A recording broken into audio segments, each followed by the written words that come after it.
Ya, saudara, terima kasih masih bersama kami dalam Bincang Inspiratif Kompas TV Lampung bersama saya Sidi Tania. Ya, saudara, masih dalam rangkaian Hari Anti Narkotika Internasional. Kali ini Bincang Inspiratif menghadirkan satu narasumber yang akan memberikan kita inspirasi seputar dunia narkotika, yaitu sudah bersama saya Bro Danang selaku Program Manager dan Recovering Person di House of Serenity. Bro Danang, apa kabar hari ini? Baik. Oke. Bro, saya manggilnya Bro ya. Yeah. Bro Danang, kalau kita melihat masih dalam rangkaian peringatan Hari Anti Narkotika, Bro Danang sendiri adalah berangkat dari lingkungan yang memang tadi kita sudah berbincang dari kelas 5 SD sudah mengenal narkotika, Mas Danang. Alkohol. Ya. Mungkin Mas Danang bisa berbagi dengan kita pada saat itu seperti apa sih, kenapa akhirnya bisa memacu Mas Danang untuk terjun ke dunia itu? Silahkan Mas Danang. Oke, sebetulnya apa ya dibilang, ya saya emang dari keluarga kayak gitu sih, Cindy ya, dari kakak juga alkoholik. Berarti katakanlah lingkungan memang sudah. Lingkungan. Dari lingkungan terkecil aja saya, dari keluarga sendiri saya tiap hari melihat kakak gitu, kakak pulang dengan mabuk. Saya melihat juga bapak yang sering berantem sama ibu saya. Gitu. Ya tiap hari ngelihat kakak saya, gitu kan akan bertanya-tanya diri saya nih, kenapa kakak saya? Oh ternyata kakak saya ini, mencicip lah saya. SD itu kelas 5 itu udah mulai mencicip alkohol. Yang anehnya yang membuat saya keterusan, kakak saya nggak terus melarang kayak gitu, nggak, Cindy. Jadi kakak saya malah membiarkan. Justru malah membiarkan pada saat itu. Akhirnya kakak saya nggak beli pun saya beli sendiri. Terus berlanjut terus. Sampai SMP saya masih mengonsumsi alkohol. Mulai kenal obat-obatan kayak gitu. Alkohol iya, obat iya, terus sampai SMP, sampai SMA. Kenal ganja pula saya. Akhirnya tiga-tiganya saya jalan, lulus SMA, saya sempat disuruh ibu, mungkin ingin jadiin anaknya pinter lah, berguna bagi diri sendiri dulu lah. Suruh kuliah saya nggak mau, karena saya udah asik dengan dunia saya udah punya pilihan, wah ini drugs bilang saya. Akhirnya saya nggak kuliah, saya 2 tahun saya nganggur, saya tambah menjadi, toleransi zat saya makin meningkat. Ada perasaan berdosa juga waktu itu, Cindy ya. Akhirnya saya pamit ke orang tua, ke ibu. Zaman dulu saya benci sama bapak saya, nggak tak pamitin bapak saya. Pamit ke ibu saya mau ke Jakarta, mau nyari duit buat ibu.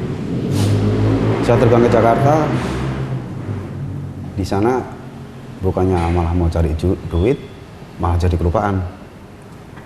Justru sebuah wadah yang sangat ya kan? pantas sih. Yang waktu itu cuma kenal minum, kenal obat-obatan, kenal cimeng. Di sana saya udah mulai kenal sabu. Wah, semakin menggila dengan sabu. Kenal putau juga, semakin menggila. Sempat sako, sempat payah juga. Enough, tapi nggak enough. Merasa sudahlah. Tapi pernah merasa akhirnya Anda jenuh di posisi tersebut? Ya, saya angkat tangan, saya berpikir kayaknya ini udah selesai lah, cukup lah. Saya bilang sama Tuhan tolong kasih saya kesempatan untuk ke Bali. 2 minggu saya ke Bali, saya pulang ke Jogja, saya ingin bantu ibu saya. Saya terbang ke Bali, rencana di Bali mau 10 hari, Cindy ya. Ternyata saking keenakannya di Bali, saya lupa daratan. Saya 6 tahun saya tinggal di Bali. 6 tahun? 6 tahun tinggal di Bali. Jadi BD juga di situ, jadi jambret juga di situ. Untuk memenuhi kebutuhan zat saya. Sempat stagnasi, sempat jenuh juga dalam pemakaian zat saya rehab. Gak berhasil. Karena saya masih menginginkan zat. Saya pulang rehab bukan cari tempat yang aman, enggak. Saya pulang rehab ya, karena di Bali nggak punya tempat, nggak punya rumah, nggak punya apa. Saya pulang rehab ya pulang ke komunitas saya. Komunitas saya yang notabene masih make. Akhirnya saya make lagi. Angkat tangan lagi saya. Rehab lagi. Di Bali masih. Selesai rehab pulang lagi, masih ke komunitas saya, pakai lagi akhirnya.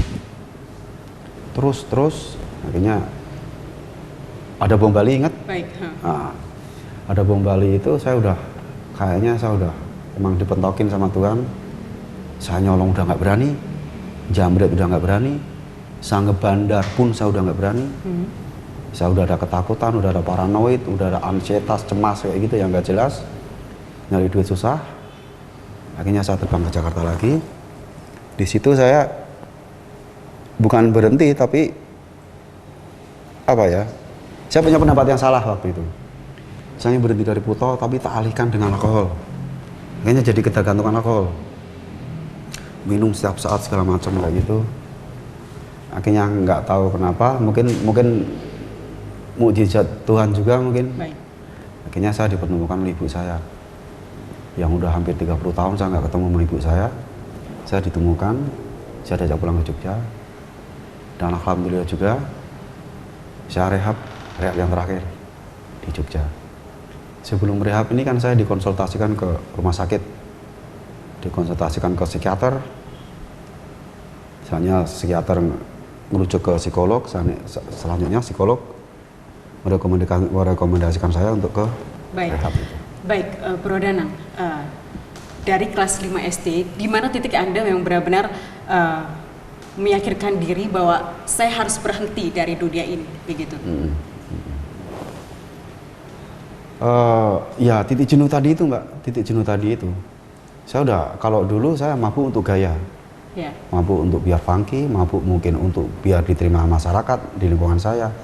Tapi setelah makai terus susah tidak untuk beralih dari rutinitas yang biasa kita hadapi, kemudian kita beralih dengan ingin fokus, ingin memperbaiki diri? Susah. Sangat susah. Susah. Kalau teorinya gampang banget, tapi melakukannya susahnya minta ampun. Apa karena kita tidak didukung oleh lingkungan atau seperti apa pada saat itu? Kita didukung sama lingkungan, Mbak. Tapi kadang orang kayak saya ini kan kita nggak mau terjun ke lingkungan yang mendukung itu. Ya. Mungkin masih ada ketakutan mungkin. Baik. Takut kalau nggak diterima, takut kalau masih stigma muncul. Baik. Padahal stigma itu yang bikin kan kita sendiri itu. Baik, Bro Danang. Luar biasa sekali. Kita akan sambung lagi nanti, Bro. Iya. Tapi tetaplah di Bincang Inspiratif Kompas TV Lampung.